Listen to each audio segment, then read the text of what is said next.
আজ থেকে প্রায় ১৫০০ বছর আগে মক্কার উত্তপ্ত ধুলোবালির শহরের একটু বাইরে নীরব পাহাড়ের বুকের ভেতর এক অন্ধকার গুহায় একজন সত্যের অনুসন্ধানী মানুষ তার সৃষ্টিকর্তার সত্য খুঁজতে গভীর চিন্তায় বসেছিলেন।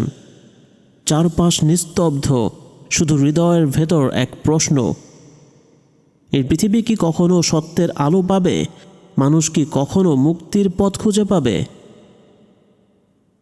ঠিক সেই নিস্তব্ধ মুহূর্তেই মহান সৃষ্টিকর্তা এক আল্লাহর পক্ষ থেকে নেমে এলো ওহির বাণী, আর সেই আলোয় বদলে দিল মানবজাতির ইতিহাসের গতিপথ। আজ আমরা আলোচনা করব পবিত্র কোরআনের প্রথম নাজিল হওয়া সূরা আলাক এবং তার পেছনের সেই মহান ও ঐতিহাসিক ঘটনা সম্পর্কে। রাসূলুল্লাহ সাল্লাল্লাহু আলাইহি ওয়াসাল্লামের উপর ওহির সূচনা হয়েছিল সত্য স্বপ্ন দেখার মাধ্যমে। আম্মাজান আয়েশা রাদিয়াল্লাহু আনহা বলেছেন, ওহি নাজিলের ৬ মাস আগে থেকে তিনি স্বপ্নে যা দেখতেন তা দিনের আলোর মতো ফলে যেত। এরপর তার মনে নির্জনে বসে চিন্তাভাবনা করার প্রবল ইচ্ছা জেগেছিল এবং সেই উদ্দেশ্যে তিনি জাবালের নূরের হেরা গুহায় দিনের পর দিন একমাত্র সেই অদেখা সৃষ্টিকর্তাকেই খুঁজছিলেন এবং তাকেই ইবাদত করছিলেন নিজের ফিতরাতের আলোয়। হঠাৎ একদিন সেই নির্জন গুহায় জিবরাইল আলাইহিস সালাম উপস্থিত হলেন। তিনি বললেন, ইকরা, পড়ো। নবীজি কাঁপতে কাঁপতে বলেছিলেন, মা আনা বিকরিব, আমি তো পড়তে জানি না। তখন ফেরেশতা তাকে বুকের সাথে জড়িয়ে ধরে এক প্রচণ্ড চাপ দিলেন। নবীজি বলেছিলেন, মনে হচ্ছিল যেন তার দম ফেটে যাবে।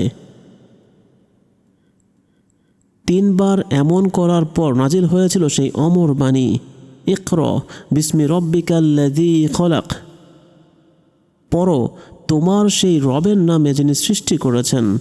খলাকল ইনসানা মিন আলাক, সৃষ্টি করেছেন মানুষকে জমাট বাঁধা রক্তপিণ্ড থেকে। ইকরা ওয়া রব্বুকাল আকরম, পড়ো আর তোমার রব বড়ই অনুগ্রহশীল। আল্লাযী আল্লামা বিল কলম, যিনি কলমের সাহায্যে শিক্ষা দিয়েছেন। আল্লামাল ইনসানা মা লাম ইয়ালাম, তিনি শিক্ষা দিয়েছেন মানুষকে যা সে জানত না। আর এই 5টি আয়াত, এই কয়েকটি শব্দই পাল্টে দিল মানব ইতিহাসের গতিপথ। এভাবেই শুরু হয়েছিল ওহির যাত্রা। ওহির এই বিশাল দায়িত্ব নিয়ে নবীজি সাল্লাল্লাহু আলাইহি ওয়াসাল্লাম কাঁপতে কাঁপতে বাড়ি ফিরলেন। খাদিজা রাদিয়াল্লাহু আনহাকে বললেন, আমাকে চাদর দিয়ে ঢেকে দাও। তিনি ভয় পাচ্ছিলেন যে তার প্রাণের কোনো ক্ষতি হবে কিনা। কিন্তু দেখুন, মহিয়সী নারী খাদিজা রাদিয়াল্লাহু আনহা তাকে কি অভাবনীয় সান্ত্বনা দিয়েছিলেন। তিনি বলেছিলেন, কখনো না, আল্লাহ আপনাকে অপমান করবেন না, কারণ আপনি আত্মীয়দের সেবা করেন, অভাবীদের পাশে দাঁড়ান, মেহমানদারি করেন। ভাই ও বোনেরা, ভালো কাজ কখনো বৃথা যায় না। নবীজির এই মানবিক গুণগুলোই ছিল তার নবুয়াতের প্রথম ঢাল। এরপর ওয়ারাকা ইবনে নওফল যখন নিশ্চিত করলেন যে ইনি সেই ফেরেশতা যাকে মুসা আলাইহিস সালামের কাছে পাঠানো হয়েছিল, তখন সত্যের পথ আরও স্পষ্ট হয়ে গিয়েছিল। আর এই কথা শুনে নবীজি সাল্লাল্লাহু আলাইহি ওয়াসাল্লামের অন্তরে কিছুটা প্রশান্তি ফিরে এসেছিল। ওহি আসার মাধ্যমে আল্লাহ সুবহানাহু ওয়া তাআলা তাকে ইবাদতের পথ শিখিয়ে দিয়েছিলেন। তিনি সালাত আদায় করতে শুরু করলেন, কখনো নির্জনে, কখনো বা কাবার আঙিনায়। আর ঠিক তখনই মক্কার এক দাম্ভিক নেতা দাঁড়িয়ে গেল তার সামনে। মক্কার মুশরিক নেতারা প্রথমবারের মতো বুঝতে পারল, এই মানুষ শুধু আলাদা চিন্তা করছে না, তিনি একটি সম্পূর্ণ নতুন দিন নিয়ে এসেছেন। আর এই বিষয়টা সবচেয়ে বেশি আঘাত করেছিল একজন মানুষের অন্তরে। সে হলো মক্কার দাম্ভিক নেতা আবু জেহেল। এই অবস্থাতেই আল্লাহ মানুষের একটি গভীর স্বভাব তুলে ধরলেন, কাল্লা ইন্নাল ইনসানা লা ইয়াতগা, কখনো না, মানুষ অবশ্যই সীমা লঙ্ঘন করে। আর রাআহু ইস্তাগনা, যখন সে নিজেকে স্বয়ংসম্পূর্ণ মনে করে। ভাই ও বোনেরা, আল্লাহ মানুষকে দুনিয়ায় ধন দৌলত দেন, সম্মান দেন, প্রভাব প্রতিপত্তি দেন, কিন্তু সবাই কৃতজ্ঞ হয় না। কিছু মানুষ এসব পেয়ে মনে করে আমার সব আছে, আমার আর কারো দরকার নেই। ঠিক তখনই সে আল্লাহকে ভুলে যায়, সে নিজের সীমা ভুলে যায়, সে সীমা লঙ্ঘন করে। এটাই হলো ইস্তাগনা, নিজেকে এমনভাবে দেখা যেন কারো উপর নির্ভরশীল নয়, এমনকি নিজের রবের উপরও না। কিন্তু ইন্না ইলা রব্বিকার রুজা, নিশ্চয়ই প্রত্যাবর্তন তোমার রবের কাছেই। একদিন ফিরে যেতেই হবে। এই দুনিয়ার সব ক্ষমতা, সব ধন সম্পদ, সব সম্মান, সব কিছুর হিসাব দিতে হবে। কোথা থেকে এলো আর কোথায় ব্যয় হলো। আল্লাহ এই আয়াতগুলোতে মানুষের সীমা লঙ্ঘনের কথা বললেন, আর এরপর তার একটি জীবন্ত উদাহরণ আমাদের সামনে তুলে ধরলেন। আরো আইতাল্লাযী ইয়ানহা, তুমি কি তাকে দেখেছো যে নিষেধ করে? আবদান ইদা সল্লা, একজন বান্দাকে যখন সে সলাত আদায় করে।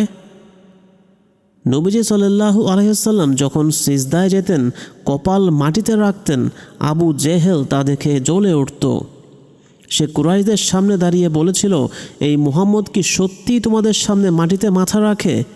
লোকেরা বলেছিল, হ্যাঁ রাখে।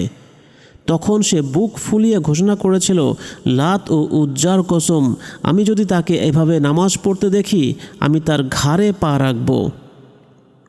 আরো আইতা ইন কানা আলাল হুদা, তুমি কি ভেবে দেখেছ সে যদি সৎ পথে থাকে? আও আমারও বিত্তাকওয়া, অথবা সে যদি তাকওয়ার দিকে আহ্বান করে।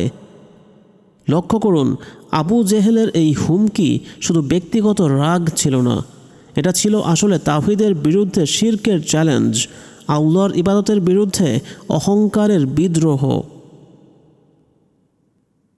একদিন নবীজি সাল্লাল্লাহু আলাইহি ওয়াসাল্লাম আবারও কাবা শরীফে সালাত আদায় করছিলেন। আবু জেহেল দূর থেকে দেখল নবীজি সিজদায় যাচ্ছেন। এইবার সে ঠিক করল আজই দেখিয়ে দেবে তার ক্ষমতা। সে ধীরে ধীরে সামনে এগিয়ে এলো। চারদিক নীরব, লোকেরা তাকিয়ে আছে। সে কি সত্যিই নবীজির ঘাড়ে পা রাখবে?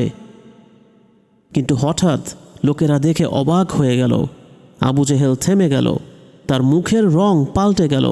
সে পেছনের দিকে সরে যেতে লাগলো। মনে হচ্ছিল সে যেন কারো আক্রমণ থেকে নিজেকে বাঁচাচ্ছে।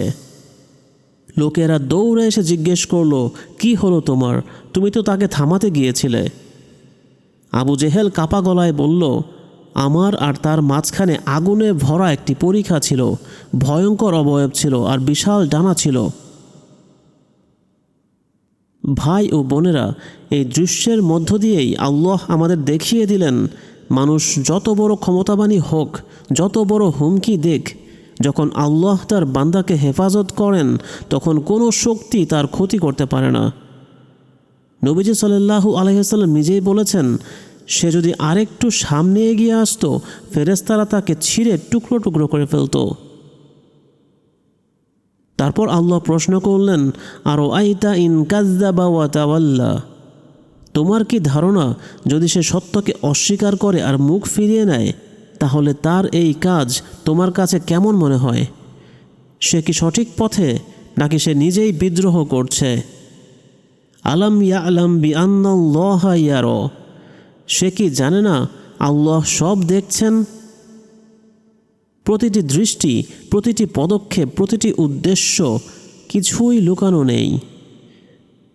কাল্লা লাইন লাম ইয়ান্তাহ, কখনো না, সে যদি বিরত না হয়, লানাসফাআম বিন নাসিয়াহ, তবে অবশ্যই আমি তাকে টেনে ধরব, তার কপালের সামনের চুল ধরে, অপমানের সাথে, শাস্তির সাথে। নাসিয়াতিন কাযিবাতিন খাতিয়া, মিথ্যাবাদী, পাপিষ্ঠ কপাল। যে মাথা অহংকারে উঁচু হয়েছিল, সেই মাথাকেই ধরা হবে, অপমানিত করা হবে। ফালিয়াদউ নাদিয়াহ, অতএব সে ডাকুক তার সভাসদদের। সে তো বলেছিল আমার লোক সবচাইতে বেশি। সানাদ উজ্জাবানিয়া, আমরাও ডাকব শাস্তির ফেরেশতাদের। যাদের সামনে সব শক্তি ভেঙে পড়ে, সব দম্ভ চূর্ণ বিচূর্ণ হয়ে যায়। কাল্লা লা তুতিহু ওয়াসজুদ ওয়াক্তারিব, কখনো না, তুমি তার আনুগত্য করো না, তুমি সিজদা করো আর আল্লাহর নৈকট্য লাভ করো। ভাই ও বোনেরা, এই আয়াতগুলো শুধু আবু জেহেলের জন্য নয়, সব যুগের দাম্ভিক মানুষের জন্য। আবু জেহেল একদিন বলেছিল, এই উপত্যকায় আমার সমর্থক সবচাইতে বেশি। তার এই অহংকারের জবাবে আল্লাহ বলেছিলেন, ডাকো তোমার দলবল, ডাকো তোমার সমর্থকদের, আর আমি ডাকবো আমার শাস্তির ফেরেশতাদের, যাদের বলা হয় জাবানিয়া। অর্থাৎ তুমি ডাকো তোমার লোক, আর আল্লাহ ডাকবেন তার ফেরেশতাদের। তখন বোঝা যাবে ক্ষমতা কার হাতে। এই অংশ আমাদের একটি খুব বড় শিক্ষা দেয়। যেই সমাজে সলাত, দ্বীন ও তাওহীদের পথে চলা মানুষকে থামিয়ে দেওয়ার চেষ্টা করা হয়, আল্লাহ সেখানে চুপ করে থাকেন না। আল্লাহ দেখেন, আল্লাহ হেফাজত করেন, আর আল্লাহই শেষ সিদ্ধান্ত নেন। ভাই ও বোনেরা, সূরা আলাক আমাদের শুধু একটি ঘটনা শোনায় না, এটা আমাদের জীবন বদলানোর শিক্ষা দেয়। প্রথম শিক্ষা হচ্ছে, জ্ঞানই প্রথম ইবাদত। এই কোরআনের প্রথম নির্দেশ ছিল না নামাজ, না রোজা, বরং পড়ো। দ্বিতীয় শিক্ষা, মানুষের সবচাইতে বড় বিপদ তার দম্ভ। যখন সে ভাবে আমি স্বয়ংসম্পূর্ণ, তখনই সে আল্লাহ থেকে দূরে সরে যায়। আর তৃতীয় শিক্ষা, মানুষের সবচাইতে বড় সম্মান তার সিজদা।